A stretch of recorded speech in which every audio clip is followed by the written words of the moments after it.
Hello साथियों, नमस्कार। एक बार फिर से आप सभी का स्वागत आपके अपने YouTube चैनल पर। तो चलिए सीधी बात करते हैं। आज बात डी ट्रिपल एस बी में एज रिलैक्सेशन को लेकर के है। जैसा कि आपने देखा कि एक विद्यार्थी जब अपने एग्जाम्स की तैयारी कर रहा होता है, पीआरटी, टीजीटी, पीजीटी, और खास करके जब मैं टीजीटी पीजीटी की बात करता हूं तो उसको एक नॉर्मल एज वहां पे हो जाती है 25, 26, 27 साल। और कई बार कुछ ऐसा होता है कि इसमें ज्यादातर हमारी जो महिलाएं होती हैं और उनकी शादी हो जाती है, कुछ अपनी शादी के बाद फिर से एक प्रयास करती हैं पढ़ाई करने के लिए, नौकरी पाने के लिए, जो कि बहुत ही अच्छा है और सराहनीय भी है।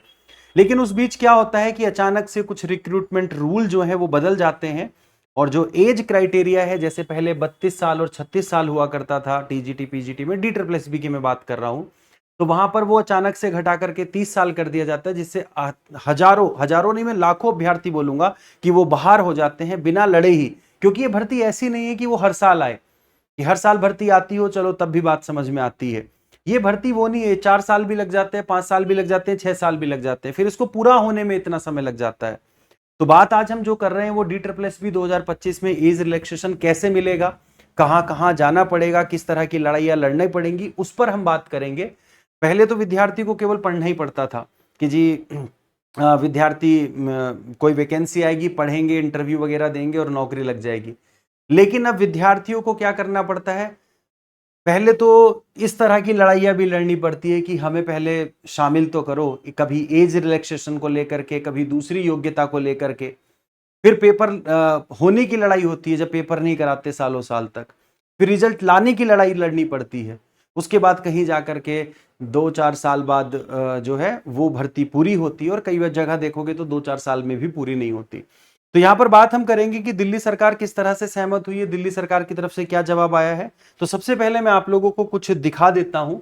तो आप सभी लोग जैसा कि फेसबुक तो यूज करते भी हैं, तो यहां पर जो दिल्ली के शिक्षा मंत्री हैं आशीष सूद जी हैं अभी करंट में, और उनके पास कुछ महिला अभ्यर्थी गई थी। तो वहां पर जो वो जन सुनवाई करते हैं बुधवार के दिन, हर बुधवार को वो जन सुनवाई करते हैं, तो वहां पर उन्होंने आश्वासन दिया। ये हर बुधवार को जनता की समस्या सुनने का दिन होता है। जनता की समस्याओं को वही अधिकारियों के साथ निस्तारण करना, ये हमारे दफ्तर का नियमित क्रम है। सर, फीमेल्स की एज ना 40 ईयर्स हुआ करती थी। 30 साल की तो टीजीटी की थी, पर 10 साल का एज रिलैक्सेशन मिलता था। सर, वो अचानक से खत्म कर दिया गया है। और सर, हम लोग ना तो फॉर्म भर पा रहे हैं, कल से फॉर्म भरना शुरू हो रहे हैं। और सर, प्लीज हमारी हेल्प कर दीजिए।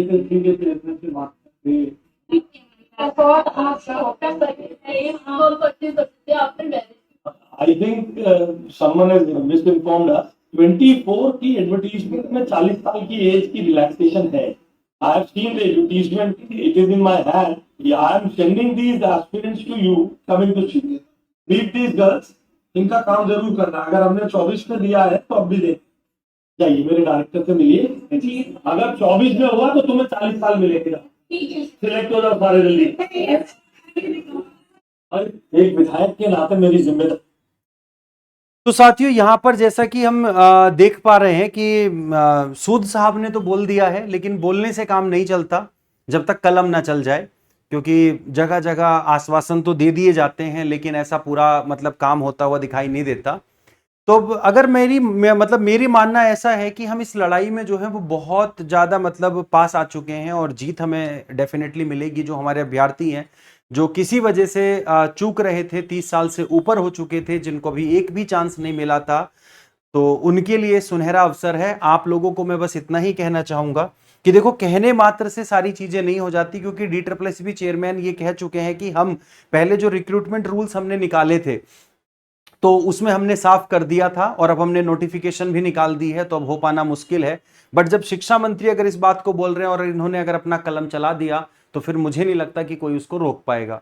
तो इसी सब के लिए आप सभी लोगों को एकजुट होना है। वहां पे मेरी जरूरत भी होगी, मैं भी पहुंचूंगा। ठीक है, तो मैं आप लोगों को बता दूं कि कहां हमें जाना है। तो यहां पर बेसिकली ये आमंत्रण है सभी बच्चों को, और ये खास करके ऐसा नहीं है कि केवल अभी टीजीटी के फॉर्म आए हैं तो टीजीटी वालों के लिए है। इसमें पीआरटी वाले बच्चे भी शामिल होंगे, इसमें पीजीटी वाले बच्चे भी शामिल होंगे, और टीजीटी वाले तो इसके अंदर शामिल होंगे ही होंगे। यहां पर अगर मैं बात करूं तो ये जो पूरी की पूरा मैसेज है जो मैं आपको पढ़ के सुना रहा हूं, ये आयु सीमा को लेकर के है, उसकी छूट को लेकर के, जिसके बारे में हमने बात की। 27 अक्टूबर दिन सोमवार का सुबह 9 बजे से लेके 3 बजे तक की यहां पे परमिशन है, और स्थान है चंदगी अखाड़ा सिविल लाइंस। आपने नई दिल्ली में जो हमारे मेट्रो स्टेशन पड़ते हैं, जीटीबी नगर विधानसभा सिविल लाइंस, तो वहां पर आपको अगर मैं बता दूं, जो बच्चा नया है तो कश्मीरी गेट जो हमारा मेट्रो स्टेशन है, उससे जब आप आगे चलोगे तो आपको सिविल लाइंस मिलेगा। तो वहीं सिविल लाइंस मेट्रो आपने उतरना है। उतरने के बाद वहीं पे चंदगी अखाड़ा जो सिविल लाइंस है आप लोगों का, तो वहां पर आपको पहुंचना है और अपनी बात को शांतिपूर्ण तरीके से रखना है। देखिएगा क्या होगा कि जितना ज्यादा दिखोगे उतना ज्यादा वहां पर क्या होगी, उतना ज्यादा संख्या बल वहां पे दिखेगा, उतनी ज्यादा बात हम अपने प्रभावी ढंग से रख पाएंगे। तो ये सभी उन सभी बातों के लिए है, ठीक है ना। अब एक पीजीटी का बच्चा, टीजीटी का बच्चा 26-27 साल में अपनी पढ़ाई पूरी करता है, किसी बच्चे की पढ़ाई अगर छूट जाती है तो और भी ज्यादा समय उसको लग जाता है। और यहां पर 30 साल में क्या कर रहे हैं कि भैया रिक्रूटमेंट की जो एज है वो फाइनल 30 साल है, तो ये बहुत गलत है अगर मैं अपने अकॉर्डिंग बात करूं तो यहां पर क्या करना है कि सभी विद्यार्थियों को पहुंचना है। वहां पर हम पूरी तरह से शांतिपूर्ण तरीके से, एक व्यवस्थापूर्ण तरीके से अपनी बात को रखेंगे। और वहां पर मेरा सभी आप लोगों से अनुरोध है, अपने साथ ज्यादा से ज्यादा साथियों को लेकर के आए। जो साथी अफेक्टेड हो रहे हैं इस चीज से, वो ज्यादा से ज्यादा पहुंचे। और ऐसे साथी जो मतलब इसके अंडर में आ रहे हैं, मतलब जो 30 साल के अंडर में है, तो वो ये ना सोचे कि नहीं हमारा तो काम हो गया, हम तो 30 साल के अंडर में है, हमारा तो कुछ नहीं जाएगा। नहीं, आपको भी अगर आप साथ दे सकते हैं तो आप भी साथ दीजिएगा, क्योंकि आज जो इनके साथ हो रहा है वो कल आपके साथ भी हो सकता है। तो इसीलिए सब एक साथ मिलकर के, सब एक साथ मतलब जो है शांतिपूर्ण तरीके से वहां पे पहुंचेंगे। मैं एक बार फिर से आपको बता देता हूं, 27 अक्टूबर सुबह 9 बजे से 3 बजे तक कोशिश करिएगा कि 9 बजे पहुंच जाइएगा। सिविल लाइंस मेट्रो स्टेशन है आपका, कश्मीरी गेट जो मेट्रो स्टेशन है उसके आगे चलेंगे तो आपको सिविल लाइंस मेट्रो स्टेशन भी दिखाई देगा, वहीं पर आपको उतरना है। और उतरने के बाद आपको चंदगी अखाड़े में हम सब वहीं पे मिलेंगे। तो साथियों, ये मेरी बात थी, ये मेरी आवाज आप अपने सभी दूसरे साथियों तक पहुंचा सकते हैं। बाकी मेरी तरफ से जो भी योगदान रहेगा, जो भी सपोर्ट रहेगा, मैं उसके लिए, हमारी पूरी टीचर्स अड्डा की टीम उसके लिए हमेशा तैयार है। तो मिलते हैं प्यारे साथियों, tata bye bye, take care, जय हिंद, जय भारत।